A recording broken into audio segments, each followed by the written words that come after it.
bring you if I can make you laugh. A blue baboon and a red raccoon and a lavender giraffe. School for big brains, they watch you and take notes and make reports, and they smile at you a lot. Murray, they're very nervous there. And there was this composition I wrote in creative writing about the advantages of unemployment insurance. Why did you write about that? It's on my mind. And once they got my record out, they started a notice what they call significant data. Turns out they've been keeping this file on me for a long time. Checking with that child welfare place. Same place you got those letters from. I never answer letters from large organizations. Well, anyway, when they come over there, I just thought we could, Wait a minute. Who comes over where? Our apartment. This child welfare crowd, they want to take a look at our environment there. Nick, why didn't you tell me about this before? Well, you know, the past couple of nights we couldn't get together. That was unavoidable. You know when I have a lot of work, you stay up at Mrs. Meyer's. Murray, your work forgot her gloves last night. Well, anyway, for these child welfare guys, I figure we better set up some kind of a story this morning before they get there. You know, you make it sound like a vice raid. Well, I mean, for one thing, Murray, you don't even have a job right now. Hey, have you ever been to the top of the Empire State Building? 4 times with you in November. Oh, really? Have you ever been to the Statue of Liberty? No, Murray, Today is Irving R. Feldman's birthday. We shall go to the top of the Statue of Liberty and watch the Queen Elizabeth come in, full of all those tired, poor, huddled masses yearning to breathe free. Murray, will you listen to me? We have to...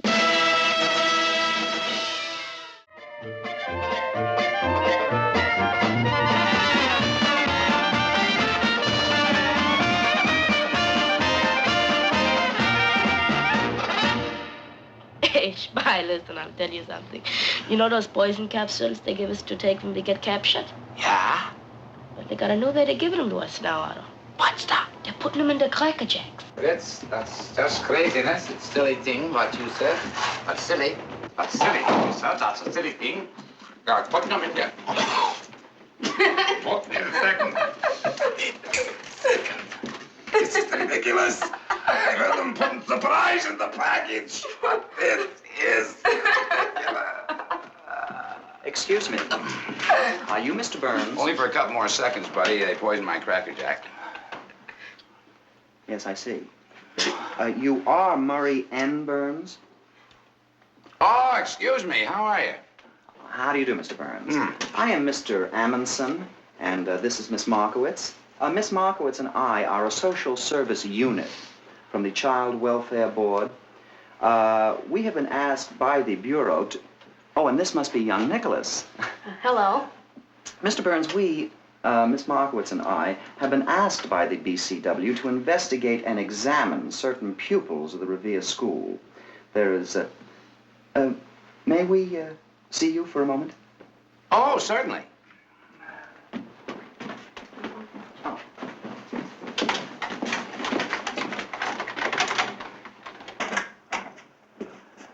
There is certain information which the school and the city would like to have regarding young Nicholas. Here, won't you sit down? I'll just get rid of these things. I'd like to explain just why we're here, Mr. Burns. Well, say would anybody like some coffee? Oh, well, thank you, Nicholas. Miss Markowitz? Yes, thank you. Watch it.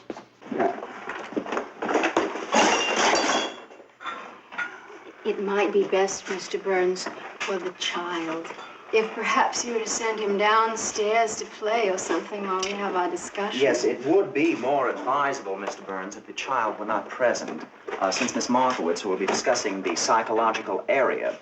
That is, we will be discussing certain matters. You going to talk dirty? I appreciate the informality with which you approach this meeting, Mr. Burns. However, due to the fact that you have chosen not to answer our letters and several of our phone calls... Miss Markowitz, may I know your first name? Sandra. And you are the psychologist part of the team, Sandy? That's right, Mr. Burns. And you, sir, I take it, are the brawn of the outfit. Perhaps I should explain, Mr. Burns, that the social service teams which serve the Revere School are a carefully planned balance of social caseworkers, such as myself, and, oh, thank you, Nicholas. Miss Markowitz. And a psychological social worker, such as Miss Markowitz. Or actually, Dr. Markowitz. Together, we form a rather... Is the coffee any good? Oh, yes. Very good. Thank you, Nicholas. Very nice, Nicholas. Nicholas, are you drinking coffee? Don't you think it would be better? No, it's milk. I like to drink it from a cup. Now, aren't you ashamed of yourself? Mr. Burns, Mr. Amundsen and I have several cases to examine today, and we would appreciate a certain amount of cooperation. East Bronx, Marshalloo Parkway. And a couple of years in maybe Massachusetts. No! Oh, excuse me. Nick and I are merely testing our sense of voice and accent. Nick insists he is better at this than I am. Actually, I took my graduate work with a professor, a man with a very strong New England accent who could very well have influenced my speech. Nick is quite right. Well, thank you, lady. You certainly have a fine ear for sound, Nick. Do you and your uncle play many of these sorts of games together? Well, yes, we play many wholesome and constructive type games together. Phew, you're a big phony, Nick. This lady is here for the facts. Quite so, Mr. Burns. We wish also to investigate those intangibles. Those... Jersey City. Oh, maybe Newark, a little bit of Chicago. Aha, I think you hit it, Nick. Well, that's really quite remarkable. Albert, Mr. Amundsen is from New Jersey. He went to the University of Chicago. Sandra, this is really quite beside the point. Albert, I think it's really quite remarkable. The boy Suppose I just plunge right in here with several of the facts required. Well, the honeydew melons in season again, but they're not really ripe, so I figured that the cantaloupe... I'm sorry, I didn't know you had company. See you, Nick. See you, Glory. There's somebody else living here with you? No, that's just my brother, Arnold. He brings fruit every morning on his way to the office. He's a fruit nut. Oh, yes, I see in our files that your brother acts as your agent. Our research team spoke to him, I believe. Say, do you really do a lot of that stuff? Calling people, going into my personal You've life? refused for quite some time, Mr. Burns, to answer any of our regular inquiries. We understand that you have been unemployed at this point for nearly 5 months. Well, he has an And excellent opti to be an exec assist. And that previous to this, you were the chief writer for the Chuckles the Chipmunk show. Right, Albert. For 3 years, I wrote scripts for Leo Herman. Better known as Chuckles the Chipmunk, friend of the young'uns and seller of chuckle chips, the potato chips your buddy Chuckles the Chipmunk chomps on and chuckles over. Would you care to describe the circumstances under which you left the employ of... I quit. You felt that this was not the work for you. No, I felt that I wasn't reaching all the boys and girls out there in television land. Actually, it was not so much I wasn't reaching the boys and girls, but the boys and girls were starting to reach me. 6 months ago, a perfectly adult bartender asked me if I'd like an onion in my martini, and I said, gosh and gollies, you betcha. Well, I knew it was time to quit. May I ask if this is a pattern? That is, in the past, has there been much shifting of position? No, I always take an onion in my martini. This is a constant. Mr. Burns, perhaps you're not aware of just how serious your situation is. The circumstances of the child's environment, the danger... Our investigation, Mr. Burns, is the result of what the Bureau considers to be almost an emergency case. Yeah, but he just likes to kid around, lady. Really, we've got a great environment here. Oh, relax, kid. Look, people, I am sorry. Let's get on with the questions. Nick, suppose that you and I have a little chat right here. Oh, fine. I was going to suggest that myself.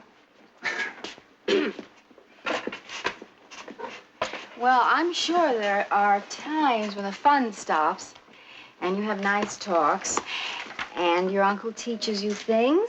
Oh, Oh, I can do a great Peter Lorre imitation. Murray taught me. Nicky, what Miss Markowitz You means can't hang is me. that you and your uncle... I didn't do it, I must some- tell you. No, That's Nicky... not my knife. That's not what it we was meant, all a Nicky. mistake. Nick- I'm innocent. I'm innocent. Nicholas... That happens to be a very good imitation. Well, perhaps, but we're trying to establish... Can you imitate Peter Lorre? Well, I that's can also quite do a beside- pretty good James Cagney. I mean, it's not fantastic like my Peter Lorre, Now, but Nicholas, it's pretty good. please, try and pay attention. Now, if I may proceed... Albert, if you'll just let me handle this area.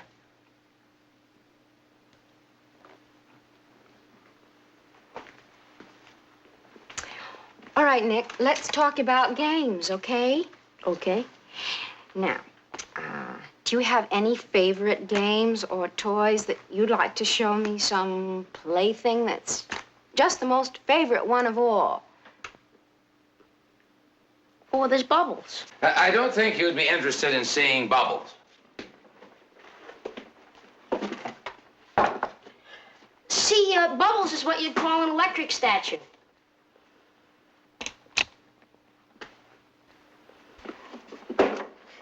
It's got an electric battery timer in there that makes it go on and off like that. Is this your favorite toy, Nick? Well, after a while, it gets pretty boring. Tell me, Nick, do you like best the fact that the chest of the lady lights up?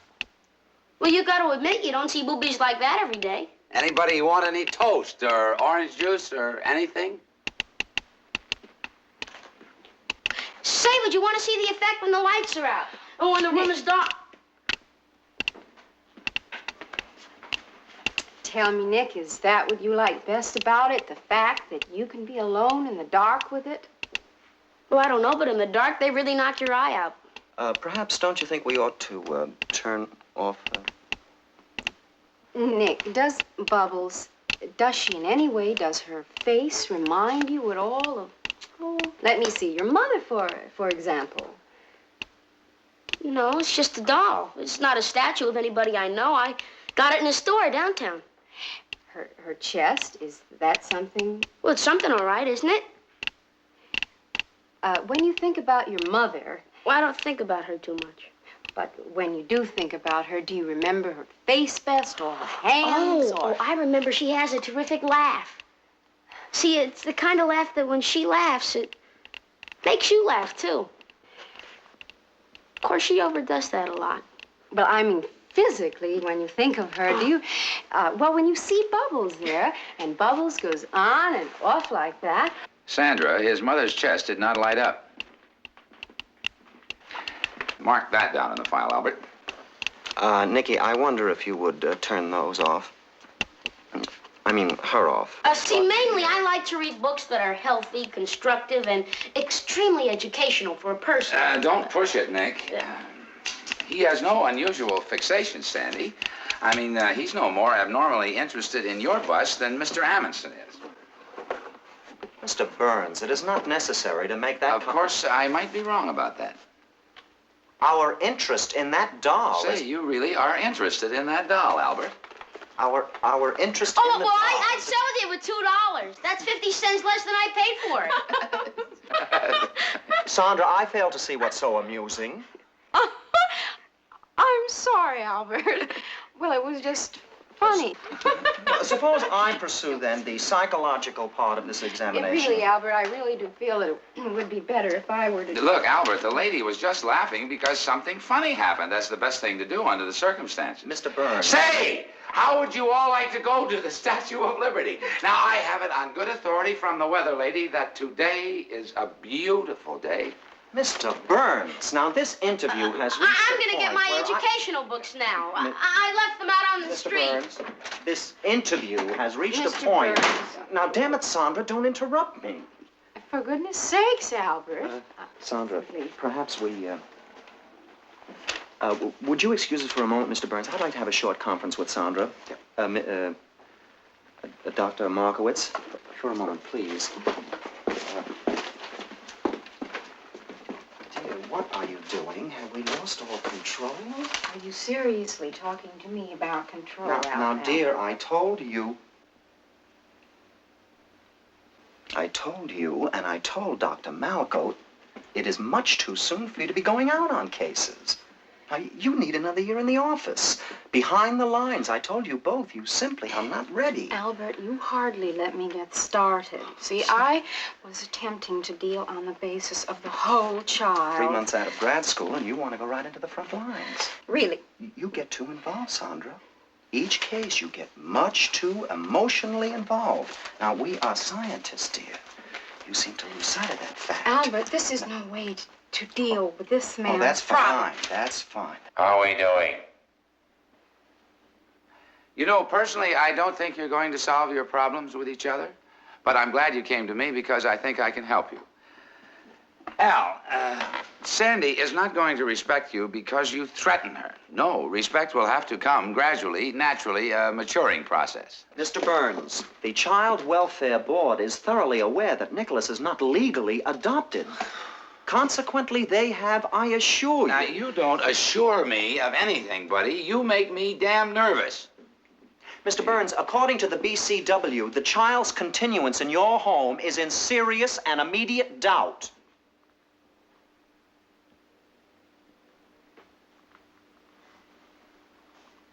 Burns, aren't you at all willing to give some evidence in your favor for our report? Some evidence to support your competency as a guardian?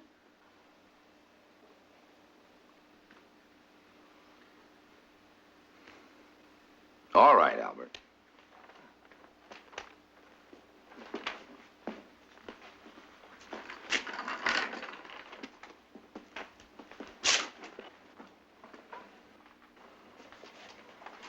Look, folks, what's all the trouble? Nick is my nephew. He's staying with me for a while. He's visiting. How long has he been here? 7 years. Nicholas's father, where is he? Well, that's not a where question. That's a who question. Nicholas's mother, she is still alive. Ah, my sister is unquestionably alive. But her responsibility to the child. Well, now, for 5 years, she did everything she could for the child but get married. Now, that's not easy to understand, since she used to get married to everybody. You might call Nick a bastard. Or a little bastard, depending upon how whimsical you feel at the time. I tell you, folks, I got a real social worker's paradise here. Well, my sister Elaine arrived here one day with 2 suitcases, a hat box, a blue parakeet, a dead goldfish, and a 5-year-old child. A few days later, she went downstairs to buy a pack of filter-tipped cigarettes. 6 years later, she returned for the suitcases and the hat box. Now, the parakeet I'd given away, the goldfish I had long since flushed down the toilet, and the 5-year-old child had, with very little effort, become 6 years older. When Elaine returned for her luggage, I reminded her of the child and the pack of filter-tipped cigarettes. And then, I don't know, I slapped my sister. Sister cried at some length and then proceeded calmly, briefly, to explain to me her well-practiced theory on the meaning of life, a philosophy falling somewhere to the left of whoopee. Well, that was almost a year ago, and I still got Nick. But, I'm sure she must have had some concern about Nicholas, about the child. His name is not Nicholas, or even Nick. You see, not having given him a last name, Elaine felt reticent about assigning him a first one. How did you communicate with, I made a deal with him when he was 6, up to which time he was known rather casually as Chubby, that he could use whatever name he wished for however long he wished until his 13th birthday, at which time he'd have to pick a name he liked permanently. Now he went through a long period of dogs' names when he was little, King and Rover having a real vogue there for a while. For 3 months, he referred to himself as Big Sam. Then there was Little Max, Snoopy, Chip, Rock, Rex, Mike, Marty, Lamont,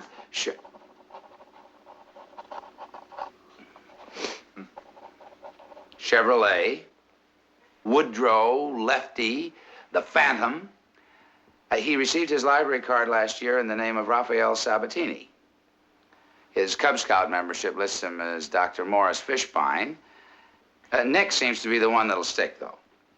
His mother, where? Well, Elaine communicates with my brother and myself almost entirely by rumor. Well, I don't think I've left anything out. I was not aware that Nicholas was an O.W. child. O.W.? Out of wedlock. For a moment there, I thought you meant prisoner of war. I think it's that natural warmth of yours, Albert, that leads me to misunderstand. Yes, but as concerns the child, where is the child? You preferred not having him here anyway, Albert. I'm perfectly aware, Sandra, of what I prefer and what I do not prefer. I don't care for that tone of voice at all, Albert. Sandra, I understand perfectly what has happened here. We have allowed this man to disturb us, and we have both gotten a bit upset. Now, I really do feel that it's time we got over to that family problem in Queens. It's there in your file, the Ledbetters, the introverted child. I've given an unreasonable amount of time to this case. This interview, I'm afraid, Mr. Burns, has reached Albert, a I point. personally feel that it would not be advisable to leave this particular case at this particular Sandra, time. we have done here this I morning. feel that we've not really given Mr. Burns a chance. Sandra, it's time we left for Queens. Here's the Ledbetter file. I'm staying here. Sandra, I've decided to pursue this case. have we lost all professional control? You just go yourself to the Leadbellies. You go on to Queens, why don't you? May I just talk to you for a moment, please? Dear, what is this? What's happened to you today? What are you doing? I'm doing what I think is right. I understand how you feel, Sandra, but there's nothing Albert, more. are you really going to leave that man here like that? You're not going to try to help him? Tell him about the board, separating him from the child. I mean, just so cold. Darling, of course I want to help, but let's not forget the child is the one who needs our protection. Oh, listen, you have spent too much time in that graduate school and not enough time in the field. Now, you've got to learn your jobs. Don't give me any of that nonsense.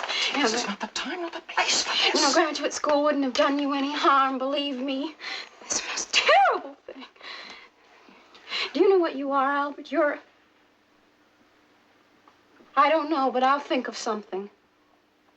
Mr. Burns, you can assume... Mr. Burns?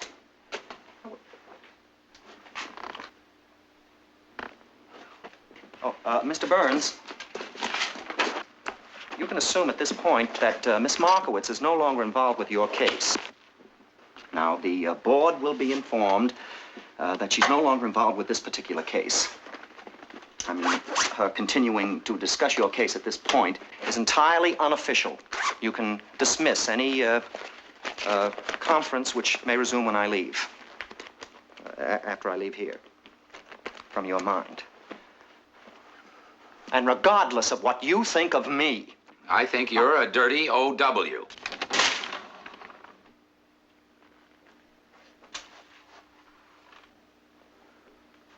And do you know what you are? Maladjusted. Good afternoon, Mr. Burns. Good afternoon, Sandra.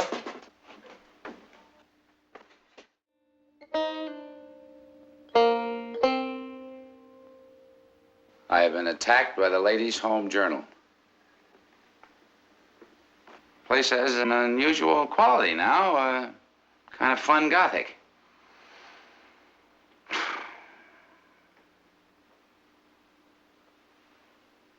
Where's my eagle? Well, what do we got here? Sunnybrook Farm?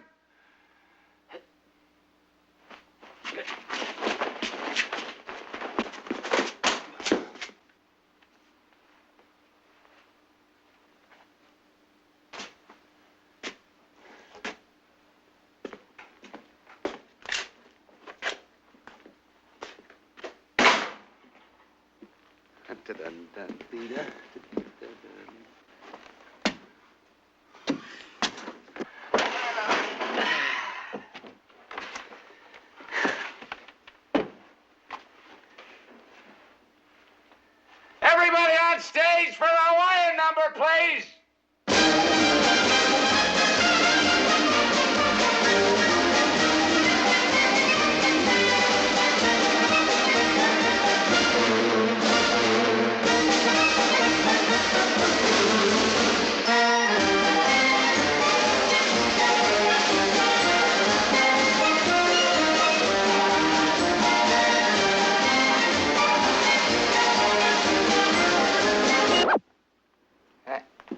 Okay. Takes me an hour to get insulted. Now I'm insulted. You walked out of my office. That wasn't a nice thing to do to me, Murray. I mean, you come to my office today like George God. Everybody's supposed to come up and audition for a human being in front of you. I called Leo back. I apologized. I told him the phone broke down. Everything is gonna be fine. Arnie, you said I insulted you. Well, damn it, get angry. Come on, raise your voice, at least your eyebrows. Please, please have an argument with me. Well, you're just getting excited, that's all. Now, look, I've got Leo to come over. He's gonna see it tonight. Everything is gonna turn out fine. You'll see. Now, honey, it's will just you forget fine. that? Will you forget it? Look, if you love Nick or whoever it is he's calling himself this week, you have got to take any kind of a stupid job to keep him. Now, I even thought maybe Shirley and me would take him, but, you know, our 3 kids, she'd go crazy. Oh, don't worry, Arn. This welfare crowd, they know what they're doing. They'll put Nick with a good family. Yep. Murray, I finally figured out your problem. There is only one thing that really bothers you. Other people. The enemy. Watch out, Murray. They're everywhere. Go ahead, Arnold. Give me advice. At $30,000 a year, you can afford it. Oh, I get it. If I'm so smart, why ain't I poor? Well, you better get a damn good act of your own, buddy, before you start giving mine the raspberry. What's this game you play gonna be like in 10 years without youth? Murray, I can't watch this. You've got to shape up. Shape up? That's right, shape up. Arnie, what the hell happened to you? You got sold. I don't know you anymore. Who is it? When you quit Harry the Fur King on 28th Street, remember? That's 20 years ago, Murray. Yeah. Harry said you weren't behaving maturely enough for a salesman. Your clothes didn't match or something. So the next day, you dressed perfectly. Homburg, gray suit, cufflinks, carrying a briefcase and a rolled umbrella, and you came into Harry's office on roller skates. Where'd they go, Arnie? What happened to your roller skates? Well, I don't do practical jokes anymore, if that's what you mean. Practical. That's right. A way to stay alive. Gee, if most things aren't funny, Arn, then they're only exactly what they are. Then it's just one long dental appointment, interrupted occasionally by something exciting, like waiting or falling asleep. What's the point if I leave things just the way I find them? Then I'm just adding to the noise. I'm just taking up some more room on the subway. Murray, the welfare board has these specifications. All you have to do is to make up your mind. Arnie, you don't understand anymore. You've got that wide stare that people stick in their eyes so nobody'll know their head's asleep. You got to be a moaner, a shuffler. You want me to come sit and eat fruit with you and watch the clock run out. You start to drag and stumble under the rotten weight of all the people who should have been told off. All the things you should have said. All the specifications that aren't yours. You know, the only thing you've got left to reject is your food in a restaurant. If they do it wrong, you can send it back and make a big fuss with the waiter. 5 months ago, I was on the subway on my way to work. I was sitting on the express, same as every morning, looking out the window, watching the local stops go by in the dark, with an empty head and my arms folded, not feeling great, not feeling rotten, just not feeling. And for a minute, I couldn't remember. I didn't know, unless I really concentrated, whether it was a Tuesday or a Thursday or... For a minute, it could have been any day, Arn. I gotta know what day it is. I gotta know what's the name of the game and what the rules are without anyone else telling me. You gotta own your own days and name them. Each one of them. Every one of them. Or else the years go right by and none of them belong to you. And that ain't just for weekends, kiddo. Well, here it is, the day after Irving R. Feldman's birthday, and I never even congratulated him. Murray! Ooh. Oh, what's so funny? I scared myself. Murray, I've long been aware... I've long been aware that you don't respect me so much. No? I suppose there are a lot of brothers who don't get along, but in reference to us and considering the factors, it sounds like a contract, doesn't it? Unfortunately for you, Murray, you want to be a hero. If maybe a fella falls into the lake, you can jump in and save him. There's still that kind of stuff. But who gets opportunities like that in Midtown Manhattan with all that traffic? I'm willing to deal with the available world. I don't choose to shake it up, but to live with it. There's the people who spill things, and there's the people who get spilled on, and I don't choose to notice the stains. I have a wife, and I have children, and business, like they say, is business. I'm not an exceptional man, so it's possible for me to stay with things the way they are. I'm lucky. I'm gifted. I have a talent for surrender, and I'm at peace. But you, oh, you're cursed, and I like you, Murray. So it makes me sad. You don't have the gift, and I can see the torture of it. All I can do is worry for you, but I will not worry for myself. You can't convince me that I'm one of the bad guys.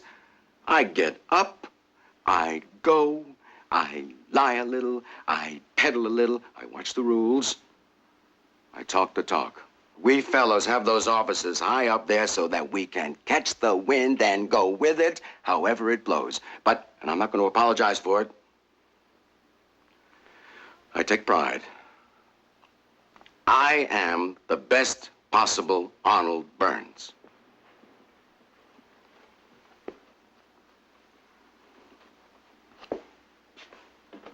Give my regards to Irving R. Feldman, will you? Hey, Arnold. Murray, please allow me once to leave a room before you do.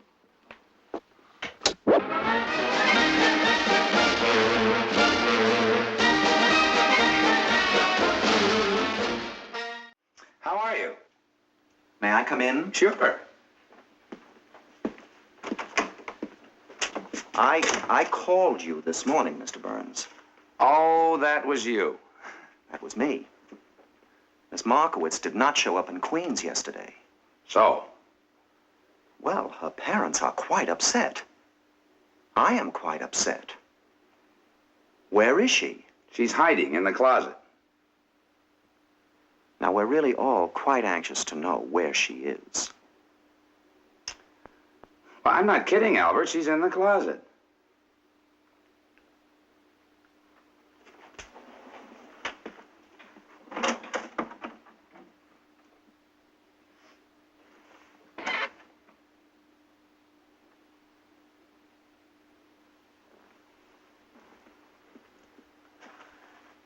She is in the closet. I wouldn't lie to you, Albert. Why is she in the closet? I don't know. She's got this thing about closets. Well, that's a very silly thing for her to be in, that closet. Well, don't knock it until you tried it. Now, what else can I do for you, Albert? That's a difficult thing for me to believe. I mean that she's right there in the closet. You know, you are not a person, Mr. Burns. You are an experience. Very nice, Albert. I'll have to remember that. Actually, Dr. Markowitz is not the reason for my visit today. I came here in an official capacity. Coffee? No, thank you.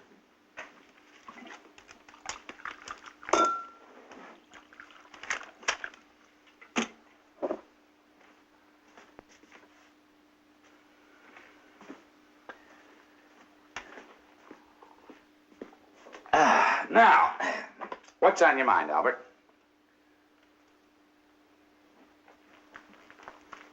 Burns, late yesterday afternoon, the Child Welfare Board made a decision on your case. Now, the decision they've reached is based on 3 months of a thorough study. Our interview yesterday was only a small part of that. Quite thorough. I want you to understand that I am not responsible personally for the decision they've reached. Now, look, Albert. Months of research by the board and reports by the Revere School show a severe domestic instability, a libertine self-indulgence, a whole range of circumstances severely detrimental to the child's welfare. Hey, stop tap dancing a second, Albert. Now, what's going on?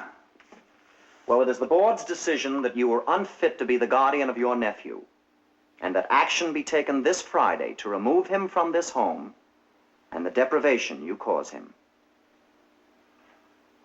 Who writes your material for you, Charles Dickens? The board is prepared to find a more stable, permanent home for your nephew, a family with whom he will live a more wholesome, normal life. Hey, listen, Albert, isn't there some kind of a hearing? Well, yes, you will have the opportunity Thursday to state your case to the board.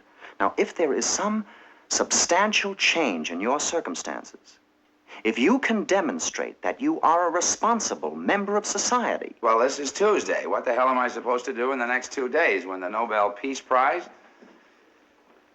You were to be informed by the court, but in view of the confusion which took place here yesterday, for which I consider myself responsible. You know, you speak like you write everything down before you say it. Well, yes, I do speak that way, Mr. Burns. I wish I spoke more spontaneously. I will always appear foolish in a conversation with a person of your imagination. Please understand, there is no vengeance in my activities here. I love my work, Mr. Burns. Now, I believe that you are a danger to this child. Oh, now, I wish this were not true, because it is obvious you have considerable affection for your nephew.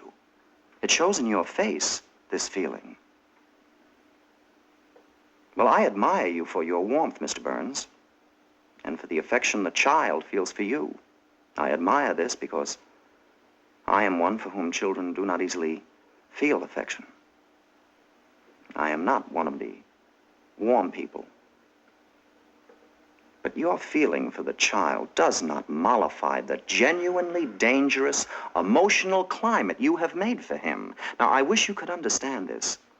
I would so much rather you understood, could really hear what I have to say. For yours is, I believe, a distorted picture of this world. Then why don't you send me to a foster home? I was right. You really can't listen to me. You're so sure of your sight. Your villains and heroes are all so terribly clear to you. And I am obviously one of the villains.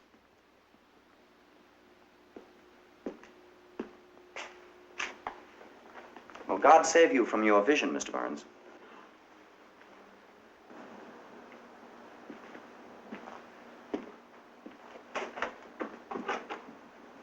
Goodbye.